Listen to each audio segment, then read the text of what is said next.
Patty McGee is an author educator whose passion and vision is to create learning environments where teachers and students discover their true potential and power. She is the author of Feedback That Moves Writers Forward: How to Escape Correcting Mode and Transform Student Writing. Patty's favorite moments are when groups of teachers are working with students collaboratively in the classroom. She has served schools nationally and internationally to support literacy, teaching, and learning. Patty believes we are all learners throughout our lives, and all of us are welcome into wholehearted learning experiences, no matter the age or the setting. So you can learn more about Patty and her work at pattymcgee.org. Enjoy the conversation. It's time to upgrade your life. Welcome to the Conscious Evolution Podcast. I'm Dr. Andrea Pennington, Chief Psychedelic Officer for Innate Vitality. In this podcast and our live events and retreats, we explore ways to hack enlightenment by integrating ancient wisdom and modern neuroscience with transpersonal psychology. From plant medicine and psychedelics to breathwork, mindfulness, and neurofeedback, my guests and I will shine a light on the unique capacity that we have to use our conscious mind to evolve individually and collectively as a species. Tune in each week on your favorite podcast player or the Pennington Media YouTube channel for interviews and discussions about holistic healing of trauma and adverse childhood experiences, burnout recovery, and intentional wellness.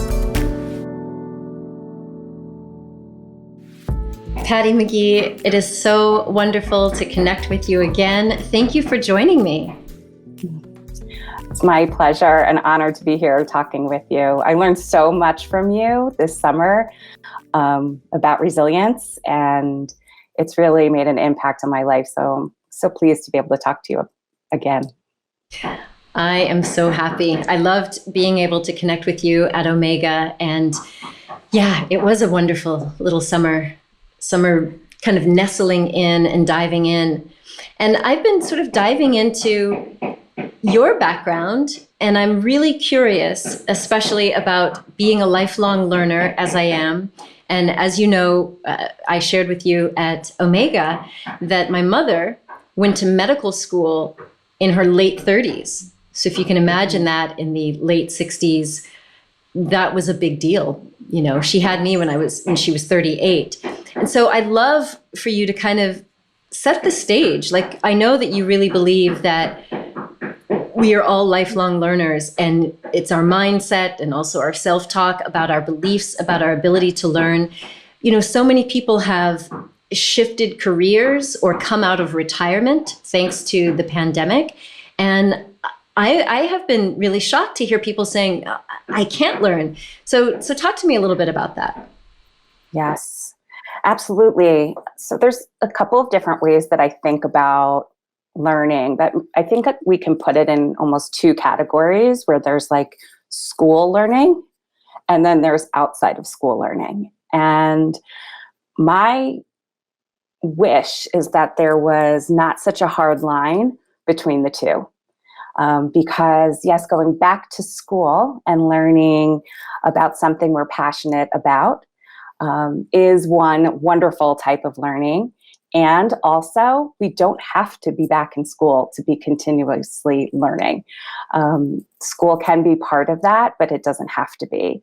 And I believe that to really live a full, wholehearted, and fulfilling life, that it's important that we keep learning at the forefront of our lives, whatever that might be, whatever our passions are. And sometimes those passions can be fueled and fertilized in a school or classroom setting. And sometimes it happens outside of that space where we're seeking. I think part of it is, especially the older we get, when we quiet ourselves and we listen to what are the curiosities that are within, what are the places that I feel, as Martha Beck talks about, I feel warm. To go toward that warmth. And learning can be something we define in a broader sense, that it can include school, it can include following passions outside of school, and it can be a combination of both.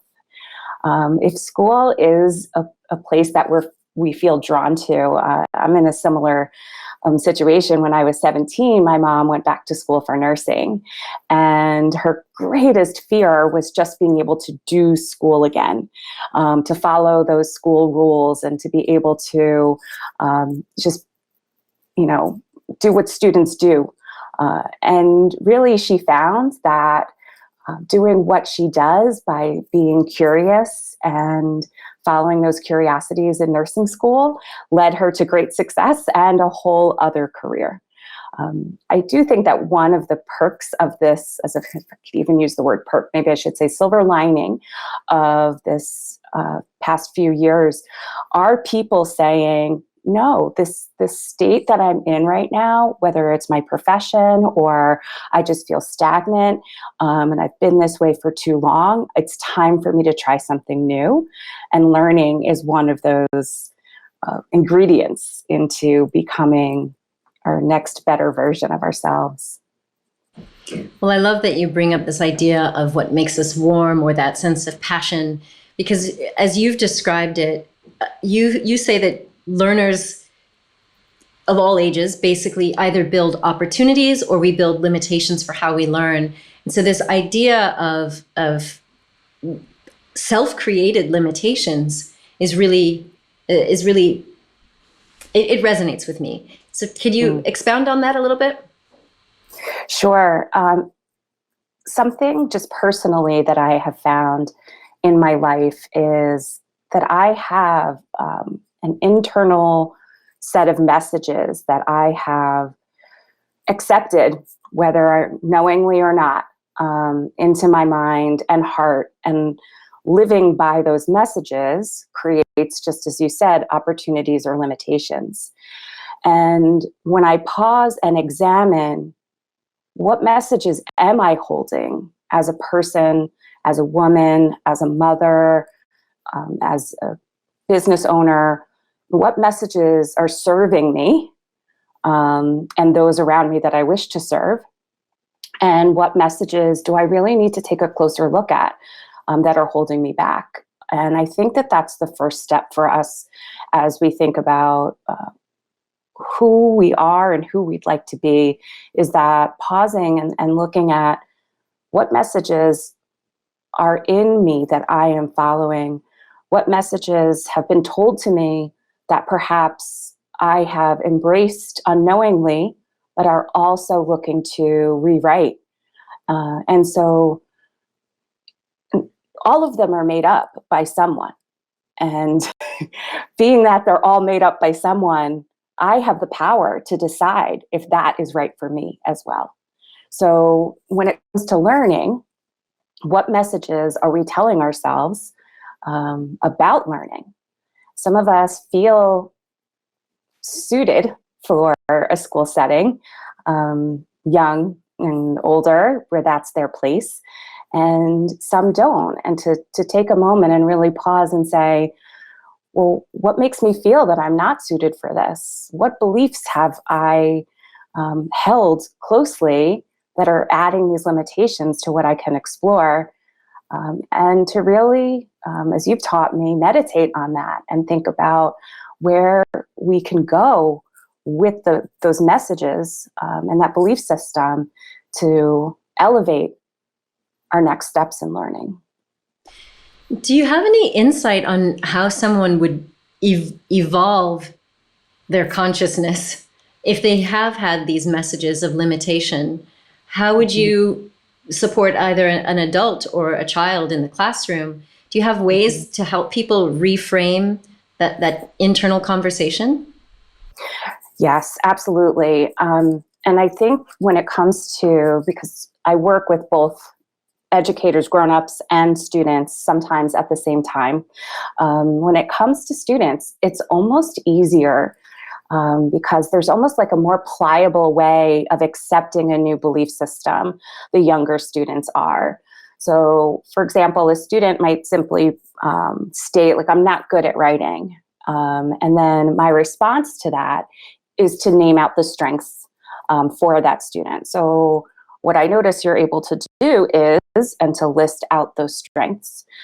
when it comes to us grown-ups, those determinations of ourselves have really solidified. And so taking a look at what we're saying and choosing new words for it, this is really the self-compassion work. And I want to say from our Omega retreat, this was the part that I really went there for the most and have been working on the most for myself. So it's looking at what is it that's being repeated in my mind? When and how did that serve me at one point? Kind of saying thank you to that for serving me then, and saying it's now time to grow out of that. Let's find new words for this. So if as adult learners, we might say something like, I've just never been built for school. School was never for me. Well, what did that and when did that serve me? And how did it serve me? And then we say, thank you for doing that. But here I'm ready for something bigger and newer. And then taking tiny baby steps with that. And then truly meditating on, well, what is it? Where's that discomfort? Sometimes putting words around the discomfort, just sometimes noticing this discomfort, and then imagining where we want to go and be. And as we do that, time and time again, little by little, we start to expand the definition of ourselves and the opportunities we can invite and also seek out. I love that. It's sort of the pendulation between being here in acceptance of what is and future projecting to where I want to grow to be in a gentle way. I love that. And one of the other things that you talk about is wholehearted learning experiences. What does that mean to be wholehearted? I feel like I'm always, well, let me say, when it's something I enjoy, when I'm passionate about something, it can feel like a wholehearted experience. But what does that translate to for you? Yes. To me, wholehearted learning experiences come with that joy, absolutely, and that feeling of, just there's an elation to it when we've done or become or learned something. And yet that can't happen without there also being discomfort. If we're always feeling elated and never uncomfortable, I don't know if we're actually in a wholehearted space of living. I had a college professor who said to me once, if you're feeling frustrated or uncomfortable, that means you're about to learn something. So to me, wholehearted learning is accepting the emotions of discomfort, frustration, a feeling of maybe defeat, a feeling of I thought I could do this, and just saying, oh, hello, I see you here. And I know that that's not something that's going to really stand in my way forever. So wholehearted learning brings in all of the emotions that come with learning. And because of that, we come out on the other side into that joyful space that you just described. I love it because it's a mindful approach. It's a heartful approach. Mm-hmm. So you've worked with children in the classroom. You also work with other educators, speaking internationally even. How have you seen education on the whole evolve? Like for me, as you know, I have a 15-year-old, and she's very clever. She noticed things about the, shall we say, screwed up education system that, of course, I noticed, but I didn't have the foresight like she has had to talk about it and to literally rebel against it. So now what I'm seeing is that younger people are interacting with their teachers in different ways, interacting with the curricula in different ways. Homeschooling is now not just a weird niche thing. And I've also seen that the acceptance of neurodiversity changes the whole dynamic. So I'm curious for you, because you've been in it for a long period of time, how do you see education evolving? So I'm seeing education as a system evolving differently in different places. So the more that student voice is not only heard, but sought to be shared as input in school systems. I'm seeing a more holistic approach to education. So thinking about your daughter who's seeing things about education and is calling education's bluff on them, those places that are saying, oh, I never noticed that, that's just been around us all the time, let's examine that and let's do something with that. So I'm seeing that group of educational places really evolving in big ways and blurring that line that I was mentioning earlier between like the learning outside of school and the learning inside of school, and making them more intertwined. And then I'm seeing schools that are trying to hold on to the traditional school sense of, this is how we've always done it, and it's the student's job to conform to that. And I'm not seeing as much evolution that's happening there in the schools themselves. However, what I am seeing in students is learning anyway, including school, but saying, okay, but that's school learning, and now I'm following my passions and learning outside of school. So it's like, okay, I get that these are the rules here. I can try and change them the best that I can. But I am also, whether I realize it or not, whether they say it or not, they're just curious. And so they're taking their outside of the school building time and following those passions. And I am finding, even though there are some things about the way that we're connected so much through social media, that there are some things that are not that good about that. However, it's also creating just such vast learning spaces for those who are curious, and schools not checking that box for them. So that's what I see. I'm glad you highlighted that distinction, and I'm glad that students are finding their own way.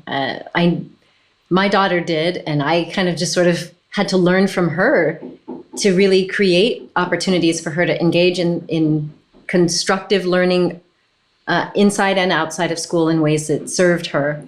And I know that the other aspect for me personally has been, I like to have fun when I'm learning.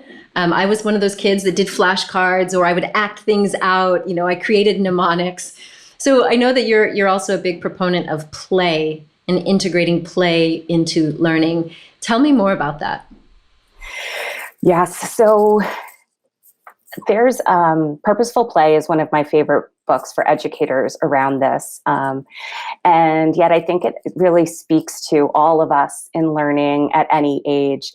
When we play, just getting a little educationally nerdy for a second, Vygotsky and his zone of proximal development, he talks about just how there's this space around us where when we are within the zone of proximal development, or ZPD, that means that we're in the space to learn. If we go beyond that, we're in a place of shutdown. If we don't go into that space, we're simply staying status quo. And so through the act of playing, we actually naturally put ourselves in that zone of proximal development, into the learning space. And so having the opportunity to play with ideas, to play and hypothesize, to question, to seek out experts, to experiment and approximate, and then see what happens, that is truly where the learning happens. And it's something that's so ingrained in us, I want to say down to the cellular level, because when we take away others' expectations and we put ourselves into the space of playfulness, whatever that might be, we find ourselves naturally doing the things that we need to learn. With autonomy and independence, we're seeking out those things that we love to learn. So just taking a playful mindset, it also just helps us a lot too. If we're just like, let's play around with this. That word is so different than I'm going to learn this. Well, play is learning at every age, and it sounds different for everyone. And depending on whatever it is that we are seeking to learn to become more fulfilled in our lives, just approaching it with that sense of play invites in all the natural things that we do to learn.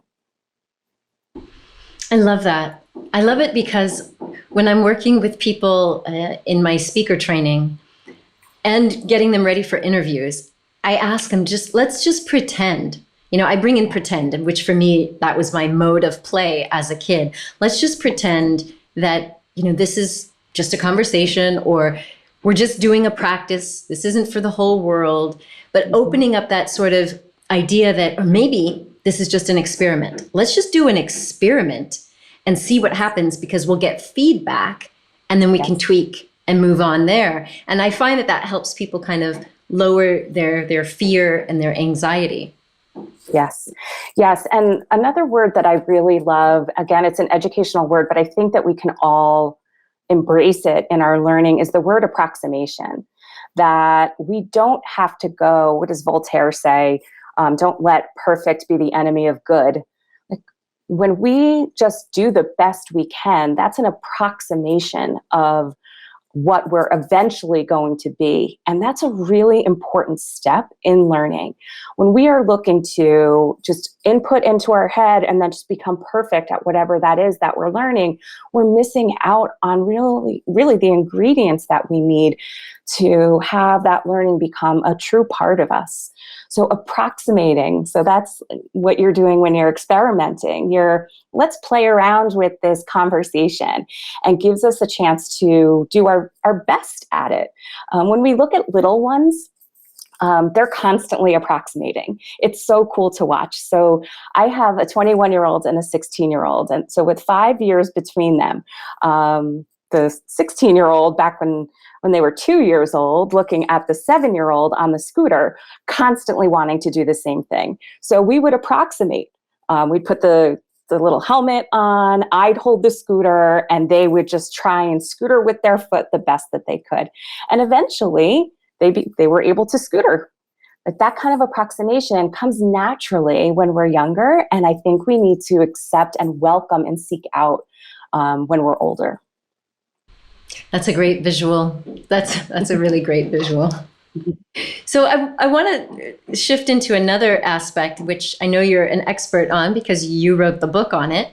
As I think of myself as a teacher, with my authors and with my speakers, I'm really curious to hear your feedback. I know that I, as you know, used to be a little bit of a perfectionist, and that has influenced my teaching style. But in your book about how to escape correcting mode and transform student writing, I bet there are probably some things that I could learn. I know it was written more for educators, but tell me about your book and that approach. Absolutely. Yes, I focused it in on writing in particular, but there are so many parts of this that are universal. And in fact, the greatest influence for me when it came to giving feedback was actually looking at the relationship between my dad and my aunt. So my dad crochets, and that is kind of novel. I haven't found anyone else who has a dad who crochets. And he's been crocheting for years. And my Aunt Helen, his sister-in-law, I think started to crochet from like the time she could walk. She was crocheting. And let me connect the dots here. So when I was in the classroom and I was looking at how am I giving feedback to my students, I was constantly looking out for the things to fix. And I was kind of stuck in that fix-it mode. And I needed to find other examples in this world of, well, how else can I give feedback without telling people what to fix? Well, I looked at my aunt and my dad. So my dad and my aunt would sit side by side, and my dad would share something that he's working on. And my aunt would say something back to him about what is working, what's a strength within that. So even if his blanket was crooked, even if there were holes filling it, something that she could say to him, and often did, was, look at the stitching down here. the way that you brought in that stitching, that's different from the last time. You've really worked on that. And then she would take her own crocheting materials and she would show him something that he wanted to work on. So everything that she was teaching was based on a strength and then offering a next step to that strength. And so whenever we give feedback in or out of the classroom, we can simply say, so what is it that you want to work on? Something I noticed that's strong is, and because you're doing that, you're ready for. And I know it sounds almost silly to have those talking stems, but they really helped me reshape what I was looking for. So I'm first seeking out from the learner, adult, friend, one of my kids, of my parents, whatever. Well, what is it that you're looking for feedback on? And then I'll say, so here are some strengths that I noticed, and here's something that I think is a next step. Or because you have that strength, you're ready to try this. And that reshaping of the wording made a huge impact on how people, students in the classroom, but also people respond. They feel seen when you name their strengths. Often, people don't know their strengths because they're already walking around with a fix-it mindset about themselves. All these things that are wrong with me, let me name them out, let me repeat them to myself. And that's how we identify. Well, we can also identify with those things that are strong and then build on those strengths. And so finding the wording, those stems, just helped me reshape the way that I approached both myself and my students and the other people in my life in the way that I respond to them. Trying not to be the fixer of everything, but the person who notices, oh, here's what's working. And then just thinking of the tiny next step that I can offer you from my own experience. I love that. So it goes from fixing to feedback. It's just feedback focused on strengths. That's the feedback that moves writers forward. That's also the name of the book. Feedback that moves writers forward, how to escape correcting mode and transform student writing. I'm so grateful. I'm actually really grateful for those stems. You said it may sound silly. To me, it doesn't sound silly at all. Because if you happen to be like someone like me who grew up with very harsh, critical, correcting parents, then I have not had any modeling of what is a more kind, gentle, strengths-based way to deliver feedback. So I'm grateful to have that modeling with those stems that helps us, create a sentence that's not going to create shame and shut someone down. Yeah, absolutely. And really one of the places, and this is one of the reasons I wrote the book, is like the place that many of us, and I would say the majority of us, hold the most shame in something academic is when we write. So writing can be, and I would argue, especially in academic settings, that writing is the most vulnerable academic act someone can take on. So when we start in a place where shame just kind of looms anyway, and being an educator, that was my space to bring it to. But yeah, it speaks universally to everyone that shame is always looming. It's at least, especially for me, it's just something that has been part of my life and that I'm working on so much. And at the same time, knowing that the words we choose in the face of shame diminishes its power and lets us go into that playful space without having that kind of self-judgment. Thank you. Thank you so much. So what are you working on? What are you excited about for 2022 and beyond?